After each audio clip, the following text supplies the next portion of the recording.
Ladies and gentlemen, we have had some silly starts to the day already, which does not bode well for how this cast will probably go. That being said, I do hope you will enjoy. We are getting into a very good game at number one here for the WCS Shanghai qualifiers, and in the top right, it's none other than one of our favorite Zergs, Team Liquid's TLO. In the bottom left, one of our favorites, Terrans. He's Lillekanin. Yeah, Lillekanin, for those who don't know, is well known for his unconventional playstyles and stranger strategies. Where players would go for a fusion core and get Liberator range, this guy would go for a battle cruiser, just as some context. TLO, on the other hand, as much as he is well heralded for his creativity and just being a very, I guess, self-reinventing Zerg, I guess is the way I would describe that, he is, he also plays standard very, very well. Like, his execution in the game, the way I imagine it went was, well, hang on, I'm going to try and do a bad German accent for this, so it's going to go terribly. Well, I'm so good at playing Zerg. It bores me. So I must invent strange things to do. You just, you literally have, one accent per country, you know? Like, you can't do the dialects in the country, something like TLO. I don't know, TLO actually has I actually really like TLO's accent because it's not super German, right? Like it's just it's It's definitely not that aristocrat German that you always do. I feel okay. So in fairness, when I think German and I try and do this accent, I don't think like awesome guy at Oktoberfest. I think of creepy SS general Yes, torturing a victim. I kind of figured, yeah. You will tell me your secrets. Yes, You will tell us where the Allies attack. Yeah, that's what I imagine you were imagining. So, yeah, he has a much better voice than that. Anyways, yeah, my disservice to TLO aside, I do feel like he does play the game pretty well, and maybe that is part of why he does some of the weird stuff. Maybe it's not, but one thing I am excited to see, though, is on Lillekanin whether he chooses to go along the tech path of Lings, Banelings, and Mutalisks, or if he'll go for Roaches and Ravagers. It is pretty much either or at this point, and sometimes we'll see some cheese. That's the thing I love about TLO, though. He's a lot less cheesy than he is just different, I guess. Yeah. So, as it is Lillekanin crest, I would definitely anticipate Roaches and Ravagers, but it is the cross spawn, so you will have more time to try and get some mutas if that is your choice. So it's not won't be too surprising, I suppose, if we went for Mutaling Bling. Looks like Lillekanin is going up to a factory and a second barracks pretty quickly here. So some variation of a two-base build, which is very common on Lillekanin. Now I don't know if Lillekanin is really going to go for just a standard two-base bio build because that just doesn't sound like him, but it's possible. Right? Actually, the weirdest thing would be this game if Lillekanin played normally, more so than TLO doing anything. Yeah. Thank you, by the way, to Crowbar Spine, brand new sub, as if we need any more of these bad boys. And then JD Toss resub for 13 months simultaneously, so you're both awesome.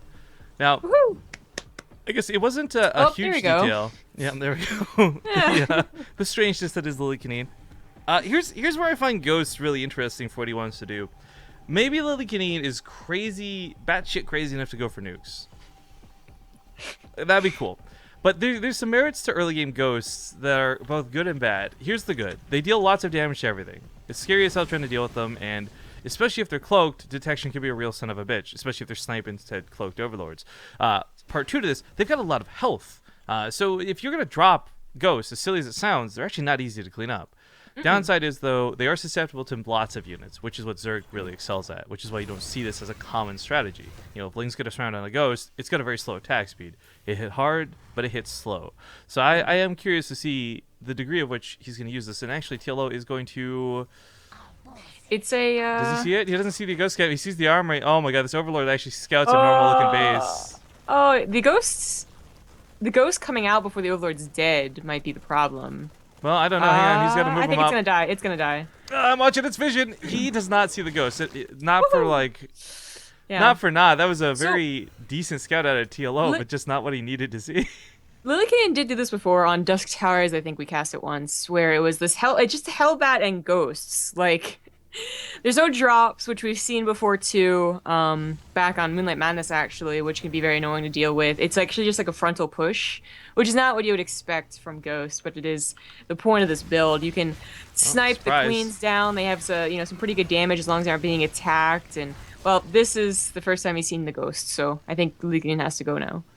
Yeah, and the Spire's an interesting choice in this situation because Mutalisks aren't bad against the Hellions that TLO saw, but they might not fare too well against the Ghosts. Again, reminding everybody, Ghosts hit quite hard against the light units, just with their auto attack alone, not to mention snipe potential. And I guess, funny enough, EMP and Queens, but TLO's got Spine Crawlers down. And funny enough, what Lillekanin has is not good against buildings. No, not really. Hellbats, of course, will eventually tear them down, but they do have to actually transform into Hellbats. And he doesn't want to, I guess, because he knows there's Banelings out in the field.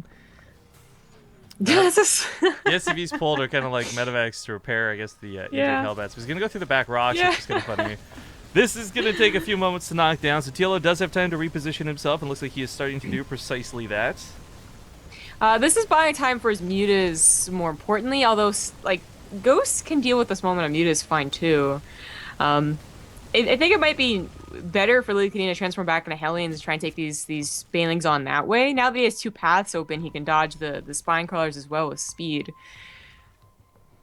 But that's not what he's going to do. He's going to go in I'm with actually, Hellbats. For those who don't know, again, Ghosts are not classified as light units, so these the Banelings won't do bonus damage to them.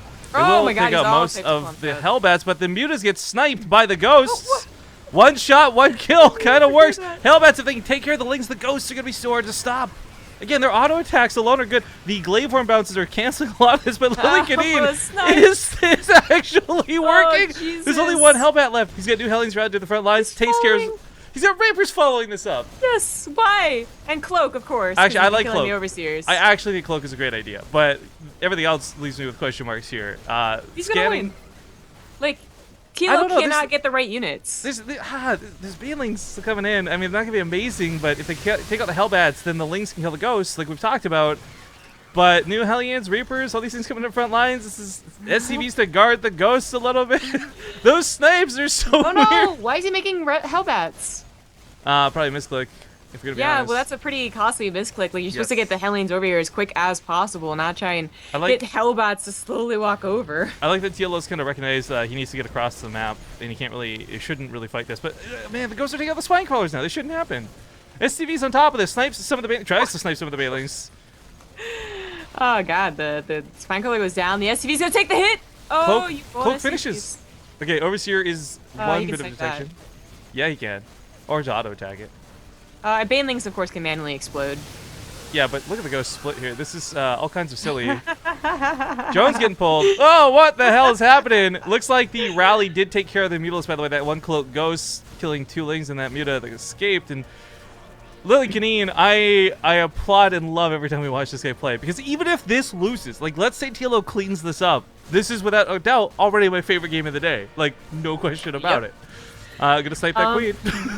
Well... Hellbats versus Jones actually don't do too well if they get fully surrounded, but unfortunately, Lillekanin doesn't have a good worker count behind this. So funny enough, if TLO cleans this up and it costs him everything to do so, it's still worth it at the end of the day. Ghost looking to soak up the hits for the Hellbats. Kind of worth it. Worth it. Hellbats are that important, but with the Mutas... with new Mutas coming out, though, I don't know. Oh, GG. GG. Oh my goodness. Oh my God. That was an excellent game number one, is what that was. And just... now maybe some of you who don't know why Rifkin was so excited to hop into this game are aware. I gotta give it to TLO though, like, I really don't think